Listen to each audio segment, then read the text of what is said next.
आदरणीय आचार्य विजय तिवारी जी को मैं सादर सादर मंच पर आमंत्रित करती हूँ कि आप मंच पर पधारें और आचार्य महावीर प्रसाद द्विवेदी जी के संबंध में अपनी बात रखें। सादर स्वागत है। मैं बताना चाहूंगा कि जो हिंदी का काल है उसमें मान लीजिए कुछ इनका विभाजन करें तो आदिकाल 1050 से 1375 तक, जब वीर गाथाएं वगैरह और चारण भाट या वीर गाथाओं की जो क्या बोलते हैं उनको, दरबारों में जो व्याख्या की जाती थी, गाई जाती थी, वो काल था। दूसरा काल भक्ति काल है, निश्चित रूप से भक्ति भावना से ओतप्रोत हम सभी तुलसी वगैरह सूरदास वगैरह सभी को जानते हैं। तीसरा काल आता है रीति काल, 1700 से 1900 तक का, ये श्रृंगार और अलंकार से युक्त था। इसके पश्चात आधुनिक काल है। आधुनिक काल 1900 से आज तक यदि माने हम, इस आधुनिक काल के भी हम 6 उपखंड कर सकते हैं, जिसमें भारतेंद्र युग, द्विवेदी युग, छायावाद, प्रगतिवाद, प्रयोगवाद, समकालीन से लेके आज आधुनिक जीवन का जो यथार्थ है उस पर जो बातें की जाती हैं। तो इसमें हम सीधे आते हैं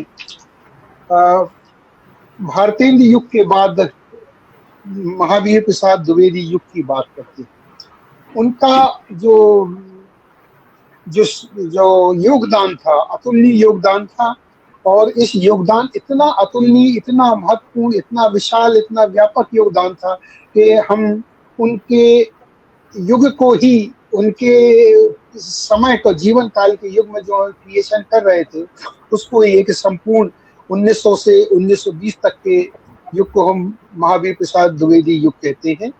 और इस युग में आप सभी जानते हैं कि भाषा का परिष्कार हुआ है, राष्ट्रवाद और समाज सुधार की बात हुई है, जैसा कि आदरणीय बहन जी ने बताया, खड़ी बोली का विकास हुआ है।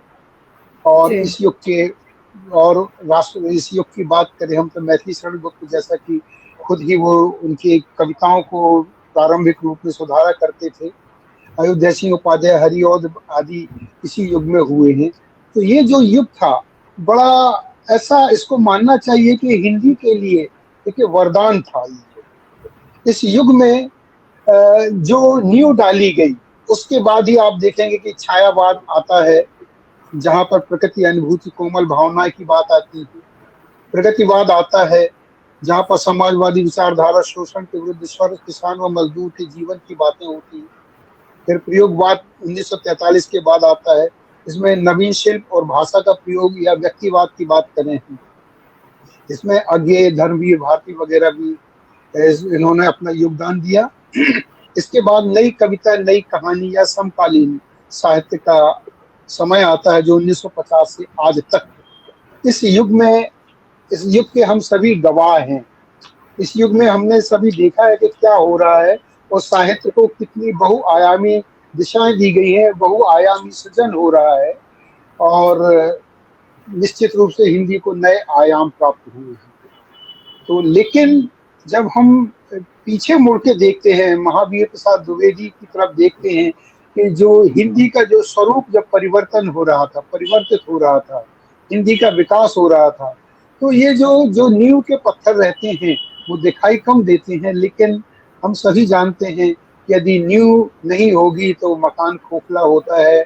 और इस हिंदी की जो भवन, जो विशाल बरगद या भवन जो खड़ा हुआ है, उसकी नींव में महावीर प्रसाद द्विवेदी जैसे लोगों का अतुलनीय योगदान है। मैं चाहता हूं कि इसी सिलसिले में उनके जीवन के और कृतित्व के बारे में संक्षेप में बताना चाहता हूं कि जिस तरह से आधुनिक हिंदी साहित्य के निर्माण और विकास में इनका जितना महत्वपूर्ण योगदान है, उसमें इनका नाम जो है अत्यंत सम्मान और आदर के साथ लिया जाता है।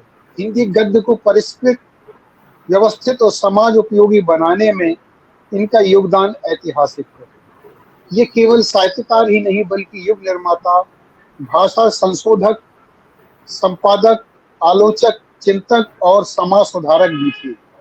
हिंदी के इतिहास का सबसे बड़ा प्रमाण यही है कि उन्हें उन्हें आज भी सिद्धत से याद किया जाता है। आचार्य महावीर प्रसाद द्विवेदी का जन्म 15 मई 1864 ईस्वी को उत्तर प्रदेश के रायबरेली जनपद के दौलतपुर गांव में हुआ था। उनके पिता का नाम राम सहाय द्विवेदी था। कहते हैं कि विद्यालय में जब इनका नाम लिखा जाना था तो वहाँ के कक्षा शिक्षक ने इनको महावीर सहाय की जगह महावीर प्रसाद लिख दिया, और जो वो भूल हुई उस त्रुटि के कारण ये आज भी महावीर प्रसाद द्विवेदी के नाम से जी महावीर प्रसाद द्विवेदी के नाम से जाने जाते हैं। परिवार आर्थिक दृष्टि से अत्यंत साधारण था, इसलिए उन्हें जीवन में अनेक कठिनाइयों का सामना करना पड़ा। उन्होंने प्रारंभिक शिक्षा गांव में प्राप्त की। संस्कृत और मराठी भाषा का उन्होंने स्वाध्याय द्वारा गहन अध्ययन किया। आगे चलकर अंग्रेजी का ज्ञान भी प्राप्त किया। आर्थिक कारणों से उन्हें रेलवे विभाग में नौकरी करना पड़ी। नौकरी करते हुए भी साहित्य साधना से उनका संबंध बना रहा। बाद में वे 20 वर्ष तक प्रसिद्ध पत्रिका सरस्वती के संपादक बने रहे। यहीं से उनके साहित्यिक जीवन का स्वर्णिम अध्याय प्रारंभ हुआ। जैसा हम सभी जानते हैं 21 दिसंबर 1938 को इनका देहावसान हुआ और एक युग की समाप्ति हुई। भारतीय हिंदी, जैसा कि हम जानते हैं कि भारतीय हिंदी युग के उपरांत हिंदी गद्य को विकास प्रदान करने वाले साहित्यकारों में द्विवेदी जी का प्रमुख स्थान है। उन्होंने गद्य भाषा को व्यवस्थित किया, तत्कालीन लेखकों को व्याकरण के नियमों का पालन करने का संदेश दिया। निबंध साहित्य को उनकी सबसे बड़ी देन यह है कि उन्होंने समाज, शिक्षा, धर्म, राजनीति, विज्ञान, व्यापार आदि संबद्ध विविध समस्याओं को सुचारू अभिव्यक्ति प्रदान की है। उन्होंने हिंदी से भिन्न भाषाओं के शब्दों को निसंकोच ग्रहण किया है। जैसा कि मैंने पूर्व में भी कहा है कि आचार्य महावीर प्रसाद द्विवेदी का हिंदी साहित्य और समाज को दिया गया सर्वश्रेष्ठ योगदान हिंदी भाषा और साहित्य को आधुनिक, व्यवस्थित तथा समाज उपयोगी दिशा प्रदान करना माना जाता है। इसी कारण हिंदी साहित्य के इतिहास में एक पूरा कालखंड ही द्विवेदी युग कहलाता है। उन्होंने हिंदी गद्य को व्यवस्थित रूप देने का प्रयास किया और दूसरी ओर साहित्य को बहुआयामी क्षमता प्रदान की। बेकन के समान द्विवेदी जी निबंध के विचार को प्रमुखता देती थी। उन्होंने बेकन के निबंधों का अनुवाद भी बेकन विचार रत्नावली के नाम से किया था। काशी नागरी प्रचारणी सभा, रॉयल एशियाटिक सोसाइटी तथा हिंदी साहित्य सम्मेलन आदि संस्थाओं के माध्यम से उनके युग में हस्तलिखित ग्रंथों की खोज, संपादन, प्रकाशन का गंभीर कार्य प्रारंभ हो चुका था। द्विवेदी युग के निबंधों में गंभीरता एवं विषय वस्तु की दृष्टि से उपयोगी सूचनाओं की वृद्धि होने लगी थी। महावीर प्रसाद द्विवेदी, श्याम सुंदर दास, मिश्र बंधु, चंद्रधर शर्मा गुलेरी, रामचंद्र शुक्ल आदि के निबंधों में पत्रकार के स्थान पर अध्यापक के स्वर की प्रमुखता हो गई थी। ये बहुत बड़ी बात है। उत्कृष्ट निबंधों का प्रणयन हो चुका था। विचारात्मक निबंधों के साथ ही अनेक व्यक्तिपरक, भावनात्मक, संस्करणात्मक निबंध भी लिखे गए। पंडित माधव प्रसाद मिश्र का सब मिट्टी हो गया, सरदार पूर्ण सिंह की के सच्ची वीरता, मजदूरी और प्रेम, आचरण की सभ्यता, पांडित्य और व्यंग विनोद से युक्त गुलेरी जी के मधु आधम, मारेसी मोहि कुठाओं और संगीत आदि इस युग के उत्कृष्ट निबंध माने जाते हैं। आचार्य महावीर प्रसाद द्विवेदी के युग में हिंदी भाषा, साहित्य और समाज सुधार की दृष्टि से महत्वपूर्ण परिवर्तन हुए। खड़ी बोली को साहित्यिक भाषा के रूप में प्रतिष्ठा मिली। ब्रज भाषा के स्थान पर खड़ी बोली का व्यापक प्रयोग शुरू हुआ। व्याकरण सम्मत, सरल और संस्कृत हिंदी पर बल दिया गया। भाषा को अनुशासित एवं मानक रूप प्रदान किया गया। साहित्य में देशभक्ति, स्वदेश प्रेम और स्वतंत्रता भावना का प्रचार हुआ। अंग्रेजी शासन के विरुद्ध जन जागरण दिखाई दिया। बाल विवाह, पर्दा प्रथा, अशिक्षा, दहेज आदि कुरीतियों का विरोध किया गया। स्त्री शिक्षा और सामाजिक सुधार पर जोर दिया गया। साहित्य का उद्देश्य केवल मनोरंजन नहीं बल्कि शिक्षाप्रद बन गया। नैतिकता, आदर्शवाद और कर्तव्य बोध प्रमुख रहे। निबंध, कहानी, उपन्यास, आलोचना और पत्रकारिता का विकास हुआ। हिंदी गद्य को सशक्त दिशा मिली। सरस्वती पत्रिका के माध्यम से साहित्यिक चेतना फैली। द्विवेदी जी ने संपादन के द्वारा अनेक लेखकों को प्रेरित किया। कविताओं में घटनाओं और वर्णनात्मक शैली की प्रधानता रही। भावुकता की अपेक्षा तथ्य और विचार अधिक महत्वपूर्ण रहे। साहित्य में आदर्श चरित्र, त्याग, कर्तव्य और नैतिक मूल्यों का चित्रण हुआ। संस्कृत, बंगला और अंग्रेजी साहित्य से अनुवाद किए गए। इससे हिंदी साहित्य समृद्ध हुआ। भारतीय संस्कृति, इतिहास और गौरव के प्रति जागरूकता बढ़ी। जनता में आत्मसम्मान और जागृति का भाव उत्पन्न हुआ। साहित्य के मूल्यांकन की परंपरा मजबूत हुई। तर्कपूर्ण एवं विवेचनात्मक आलोचना का विकास हुआ। कविता को समाज और राष्ट्र के हित में जोड़ा गया। कला के लिए के स्थान पर कला जीवन के लिए की भावना सामने आई। द्विवेदी युग में मैथिली शरण गुप्त, अयोध्या सिंह उपाध्याय, हरिऔध, राम नरेश त्रिपाठी, बालकृष्ण भट्ट आदि की प्रमुख भूमिका रही है। द्विवेदी जी के और योगदानों को भी मैं बताना चाहूंगा, जैसे हिंदी भाषा का परिष्कार और मानकीकरण हुआ। साहित्य को समाज से जोड़ने का प्रयास हुआ। राष्ट्रीय चेतना को स्वर दिया गया। सबसे अहम बात है कि मैथिली शरण गुप्त, माखनलाल चतुर्वेदी, प्रेमचंद जैसे अनेक साहित्यकारों को आगे बढ़ाने में उनका महत्वपूर्ण योगदान रहा। उन्होंने अपने लेखन द्वारा लोगों में स्वदेश प्रेम, आत्मगौरव, सामाजिक जागृति की भावना उत्पन्न की। आचार्य महावीर प्रसाद द्विवेदी ने हिंदी को केवल भाषा नहीं रहने दिया, बल्कि उसे राष्ट्र जागरण और समाज सुधार का प्रभावशाली माध्यम बना दिया।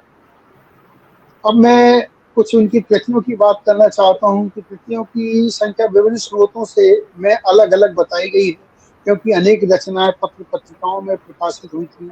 सामान्यतः उनकी लगभग 80 से अधिक गद्य कृतियां तथा 10 से 15 प्रमुख पद्य कृतियां मानी जाती हैं।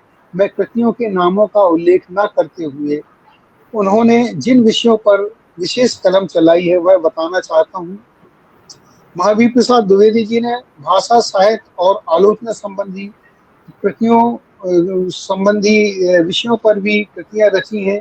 सामाजिक एवं राष्ट्र चेतना संबंधी कृतियां सामने आई हैं। ऐतिहासिक एवं जीवन चरित्र संबंधी कृतियां भी उनके द्वारा लिखी गई हैं। अनुवाद और संपादन का कार्य, जैसे कुमार संभव अनुवाद किया, रघुवंश अनुवाद और व्याख्या की, वेतन विचार रत्नावली, संस्कृत ग्रंथों के अनेक अनुवाद, सरस्वती पत्रिका का ऐतिहासिक संपादन। और मैं बात करूं यदि आचार्य महावीर प्रसाद द्विवेदी की पद्य कृतियों की, जिसमें काव्य मंजूषा, द्विवेदी काव्यमाला, कविताएं एवं राष्ट्रगीत, समस्या पूर्ति संबंधी कविताएं, नैतिक एवं शिक्षाप्रद कविताएं, देशभक्ति प्रधान पद्य रचनाएं, संस्कृत काव्यों के पद्यानुवाद। आचार्य द्विवेदी जी का व्यक्तित्व अत्यंत प्रभावशाली, अनुशासित और आदर्शवादी था। वे अत्यंत अनुशासन प्रिय व्यक्ति थे। समय का सदुपयोग, नियमित अध्ययन और कठोर परिश्रम उनके जीवन की विशेषताएं थी। उन्होंने अपने आचरण से सिद्ध किया कि परिश्रम और आत्म संयम से व्यक्ति महान बन सकता है। उनके हृदय में राष्ट्र प्रेम की भावना कूट कूट कर भरी थी। वे साहित्य को राष्ट्र निर्माण का साधन मानते थे। उन्होंने हिंदी भाषा को राष्ट्रीय चेतना का माध्यम बनाया। द्विवेदी जी समाज में व्याप्त अंधविश्वास, रूढ़ियों, अशिक्षा, जाति पाति और स्त्री असमानता के विरोधी थे। वे हिंदी के सर्वश्रेष्ठ संपादकों में गिने जाते हैं। सरल एवं स्पष्टवादी थे। वे दिखावे और आडंबर से दूर रहते थे। द्विवेदी जी ने हिंदी भाषा को संस्कृतनिष्ठ, शुद्ध और व्याकरण सम्मत स्वरूप प्रदान किया। उन्होंने खड़ी बोली को प्रतिष्ठित करने में भूमिका निभाई। आचार्य द्विवेदी जी के व्यक्तित्व का एक अत्यंत रोचक और कम चर्चित पक्ष उनका व्यवहारिक जीवन दर्शन है। उनके ये पहलू यह सिद्ध करते हैं कि वे अपने समय से बहुत आगे की सोच रखने वाले व्यक्ति थे। उन्होंने हिंदी साहित्य को केवल सौंदर्य बोध नहीं दिया, बल्कि उसे सामाजिक चेतना, तर्कशीलता और राष्ट्रीय जागरण का माध्यम बनाया। इस तरह हम देखते हैं कि आज भी उनके जो गद्य की जो कृतियां हैं या पद्य में जो उनका जो लेखन है, वो आज भी हमारे समाज को नई दिशा देता है, हमारे समाज को प्रेरणा देता है। और शुद्ध हिंदी, तत्सम हिंदी, संकृष्ट हिंदी और एक एक खड़ी बोली का जो उन्होंने प्रादुर्भाव में जो उन्होंने सहयोग दिया, वो अविस्मरणीय है।